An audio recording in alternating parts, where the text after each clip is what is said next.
Pada pertemuan kali ini, kita akan membahas materi tentang kegiatan pasar. Coba perhatikan gambar ini. Gambar ini menjelaskan tentang kegiatan pasar. Kegiatan pasar adalah seluruh aktivitas ekonomi yang terjadi dalam proses jual beli barang atau jasa antara penjual dan pembeli. Tujuan utama kegiatan pasar adalah memenuhi kebutuhan masyarakat sekaligus memberikan keuntungan bagi penjual. Pada bagian tengah gambar, terlihat penjual dan pembeli sedang melakukan transaksi di pasar. Penjual menawarkan barang, sedangkan pembeli memilih dan membeli barang yang dibutuhkan. Inilah inti dari kegiatan pasar, yaitu adanya proses pertukaran barang dengan uang. Di bagian kiri atas, terlihat pasar tradisional. Pasar tradisional merupakan tempat bertemunya penjual dan pembeli secara langsung. Di sini biasanya terjadi tono harga sehingga pembeli dan penjual bisa mencapai kesepakatan. Di bagian kanan atas, terlihat supermarket. Supermarket juga merupakan pasar, hanya saja harga barang sudah ditentukan sehingga pembeli tidak perlu menawar. Barang yang dijual biasanya lebih tertata dan proses pembeliannya lebih modern. Di bagian kiri bawah, terlihat pusat perbelanjaan atau mall. Mall juga termasuk pasar karena di dalamnya terdapat banyak toko yang menjual berbagai kebutuhan masyarakat, seperti pakaian, makanan, dan perlengkapan lainnya. Di bagian kanan bawah, terlihat seseorang berbelanja menggunakan telepon genggam. Ini menunjukkan adanya marketplace online atau pasar digital. Saat ini, jual beli tidak harus dilakukan secara langsung. Penjual dan pembeli dapat bertransaksi melalui internet menggunakan aplikasi belanja. Terakhir, di bagian bawah tengah, terlihat penjual memperoleh uang dan keuntungan. Ini menunjukkan bahwa tujuan penjual dalam kegiatan pasar adalah memperoleh laba atau keuntungan dari hasil penjualan barang atau jasa. Kesimpulannya, pasar tidak hanya berupa tempat fisik seperti pasar tradisional, tetapi juga bisa berupa supermarket, pusat perbelanjaan, maupun marketplace online. Selama ada penjual, pembeli, dan transaksi jual-beli, maka itulah yang disebut kegiatan pasar. Pasar memiliki peran penting dalam memenuhi kebutuhan masyarakat dan menggerakkan perekonomian. Agar kegiatan pasar dapat berlangsung dengan baik, ada beberapa unsur yang harus dipenuhi.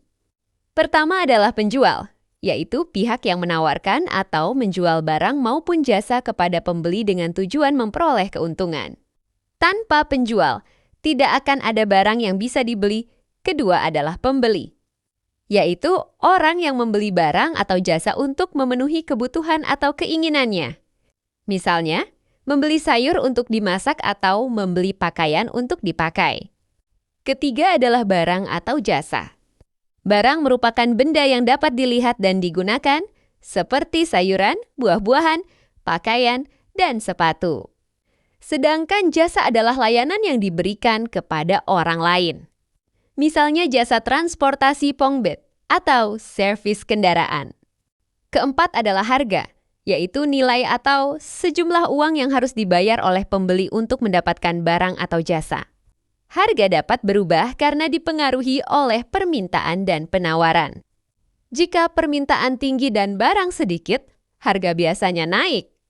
Terakhir adalah sarana transaksi, yaitu tempat atau media yang digunakan untuk melakukan jual-beli. Sarana transaksi tidak hanya pasar tradisional, tetapi juga supermarket, pusat perbelanjaan, dan marketplace online yang dapat diakses melalui internet. Jadi, jika ada penjual, pembeli, barang atau jasa, harga, dan sarana transaksi, maka kegiatan pasar dapat berjalan dengan lancar sehingga kebutuhan masyarakat dapat terpenuhi. Selain menjadi tempat bertemunya penjual dan pembeli, pasar juga memiliki beberapa fungsi penting dalam kegiatan ekonomi. Mari kita lihat satu per satu sesuai gambar. Pertama, fungsi distribusi. Pada gambar sebelah kiri atas terlihat barang dikirim dari produsen ke pasar. Artinya, Pasar berfungsi menyalurkan barang dan jasa dari produsen kepada konsumen sehingga kebutuhan masyarakat dapat terpenuhi. Kedua, fungsi pembentukan harga. Pada gambar kanan atas terlihat timbangan dan uang. Ini menunjukkan bahwa harga terbentuk dari pertemuan antara permintaan pembeli dan penawaran dari penjual. Jika permintaan tinggi dan barang sedikit, harga cenderung naik. Sebaliknya, jika barang banyak dan permintaan rendah, harga bisa turun. Ketiga, fungsi promosi. Pada gambar kiri bawah terlihat penjual mempromosikan produknya menggunakan pengeras suara. Hal ini bertujuan agar masyarakat mengetahui produk yang dijual sehingga tertarik untuk membeli. Keempat, fungsi penyedia informasi. Pada gambar kanan bawah terlihat seseorang sedang melihat data dan informasi melalui komputer.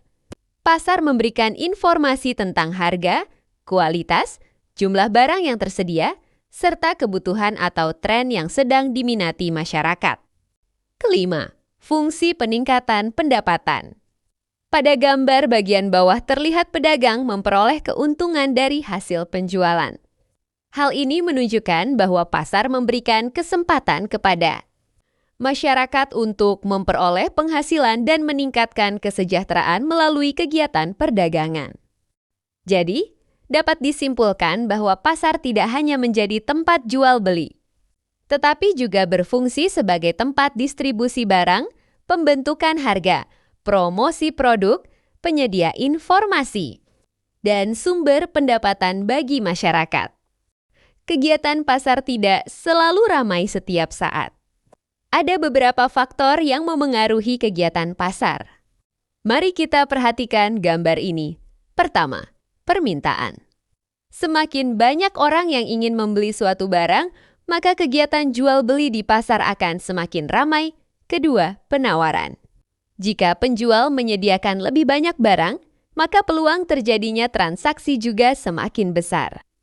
Ketiga, harga barang. Harga yang sesuai dengan kemampuan pembeli akan meningkatkan minat beli. Sebaliknya, jika harga terlalu tinggi, jumlah pembeli bisa berkurang. Keempat, pendapatan masyarakat. Semakin tinggi pendapatan seseorang, semakin besar kemampuannya untuk membeli barang atau jasa. Kelima, jumlah penduduk. Semakin banyak jumlah penduduk, semakin besar kebutuhan masyarakat sehingga kegiatan pasar menjadi lebih aktif. Terakhir, kemajuan teknologi. Saat ini teknologi memudahkan masyarakat untuk berbelanja secara online, melakukan pembayaran digital, dan mempercepat pengiriman barang. Karena itu, kegiatan pasar menjadi lebih mudah, cepat, dan efisien. Jadi, keenam faktor tersebut saling memengaruhi sehingga menentukan ramai atau tidaknya kegiatan pasar.